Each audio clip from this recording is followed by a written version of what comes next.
what I said on Monday was that you predict who's going to win both, who the surprise entrant is for both, um, and who the Iron Man, Iron Woman are for both.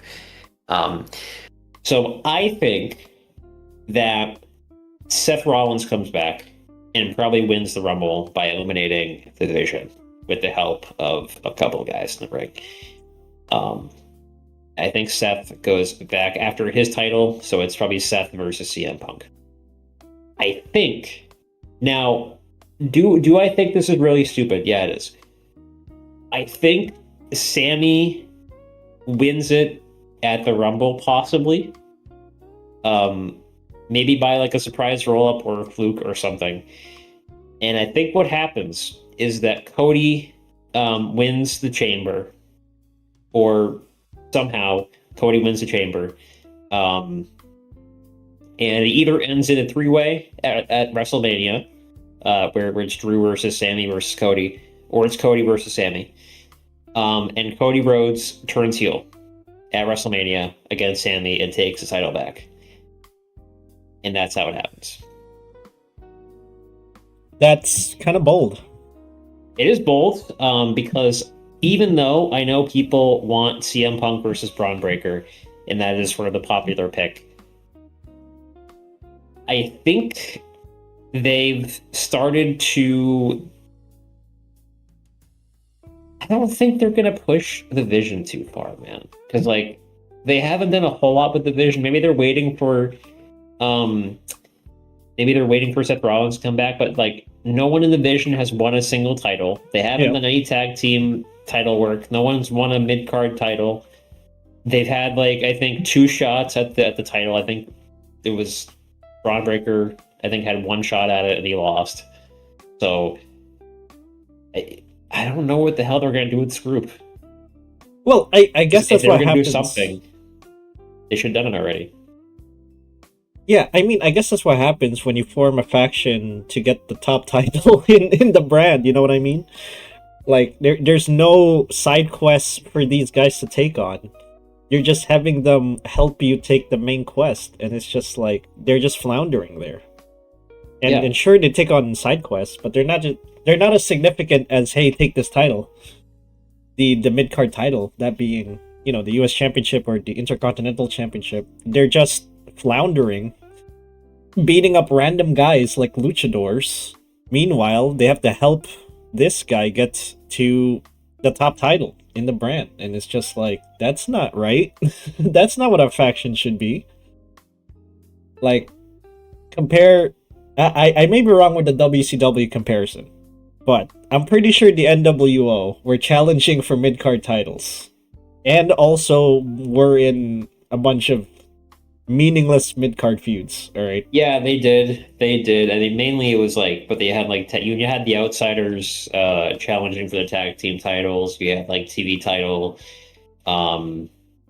You had like the guys like fighting. You had like, that was the thing about them, is they had like multiple guys at multiple levels, right? So you'd have like a TV title match, and you'd have like other mid-carders come out and help their NWO friend in the TV title match and whatnot.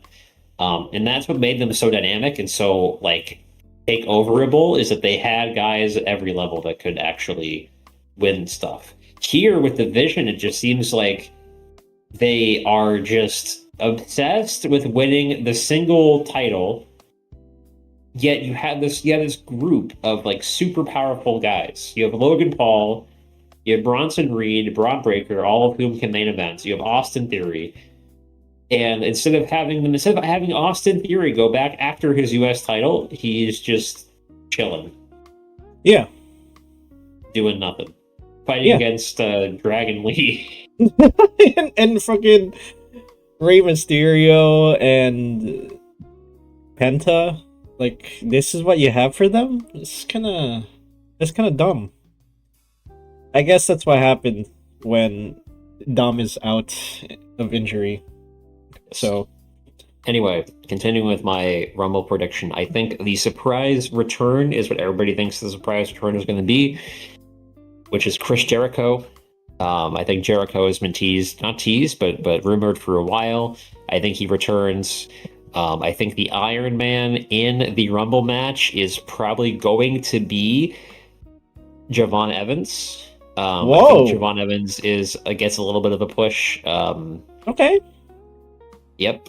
So I think that he wins. I saw someone today actually predict that Obafemi is going to win the Rumble, and I was like, it's a little early. Obafemi? Yeah, that's too Yeah. early. That's too early. I would give him the Iron Man though.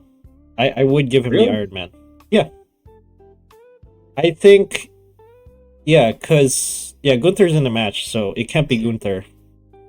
And there's not enough like big men. Either him or No, maybe Finn Balor. I think Obafemi has like probably the big man spot. Like the five Sure. guys eliminating him. Yeah. And then he faces off against Brock Lesnar. Like that Yeah. will be a spot. Yeah. Yeah. But I do think that I don't think they'll give Brock Lesnar the Iron Man spot. Honestly, that would be too demeaning to the newer wrestlers. So I think they would either give it to Finn Balor, or even though he's old, but you know what, Triple H likes him, I guess. So there you go. And either him or Obafemi is what I would say the Iron Man for men's Royal Rumble would be.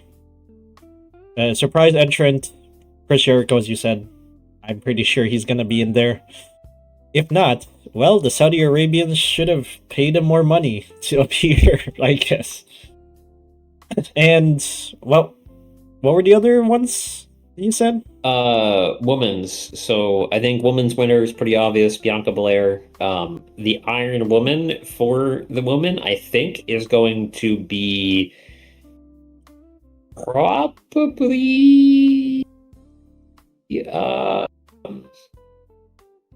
That is a good question. Maybe like I don't know, because no one really got called up recently other than Jordan Grace, and she's already in a feud with other people. So, um, maybe you know what? I'm gonna say probably I'm gonna say Jordan Grace, because the thing about like the Iron Man is it's usually someone who like isn't in any feuds with anybody. Yeah. Because usually when you're in the Rumble, right, and you're in a feud, the person you're in a feud with is going to target you to eliminate you. That's why Roxanne Perez won last year, is because she didn't have anybody that she was feuding with at the time. So she just kind of existed in the ring as everybody else was dealing with their shit. So I think maybe, like that's why I picked Javon Evans, because Javon Evans, I guess he's feuding with El Grande Americano, but I mean, like he's, I think, injured. So yeah. I'm going to say Jordan Grace wins it. I think the surprise entrant for the woman is probably AJ Lee. Okay. Yeah. But I could definitely see Trish coming back as well. All right. Maybe Trish, but I don't think I said anything for the Women's Rumble. I'm going to say, go ahead. Go ahead. No, go ahead. I already Did you finish? So, I said AJ Lee is the surprise. Iron Woman is going to be Jordan Grace, and the winner is Bianca Belair. Yeah. All right. So, winner is Liv Morgan for me. I think Liv Morgan will win the Rumble for the women. Yeah. I'm pretty sure. Wow. Iron Woman, I agree with you, Jordan Grace. She is going to be the Iron Woman. Surprise entrant. I'm gonna be bold with this one. The Saudis cannot get The Undertaker, but you know who they will get? The Undertaker's wife, Michelle McCool. Does she even wrestle, Brian? Is she even capable of wrestling, Brian? I don't even remember wrestling at all. I think she was in like two things, right? I think so. I mean, she did do wrestling. Like she did wrestle, but she's kind of like lesser known compared to someone like AJ Lee, or I'm pretty sure AJ Lee is going to be there. And it might be confirmed already that she announced for the Rumble, but I think Michelle McCool is going to be there. I think. I'm pretty sure Saudi asked for the Undertaker, and the Undertaker's like, okay, well, can my wife be there as well for the Women's Rumble? So I'm pretty sure that kind of negotiation happened in there, and I think it may not happen. In which case, whatever, man, it's fine. But That is an I'm insane gonna be take. bold. I'm gonna be Insane bold. take. Damn. Yeah. Was that everything? That was everything. Yes. Yeah, I did the Men's Rumble winner. Yeah. Okay. Wow, that was fun. And yeah, I guess that's it.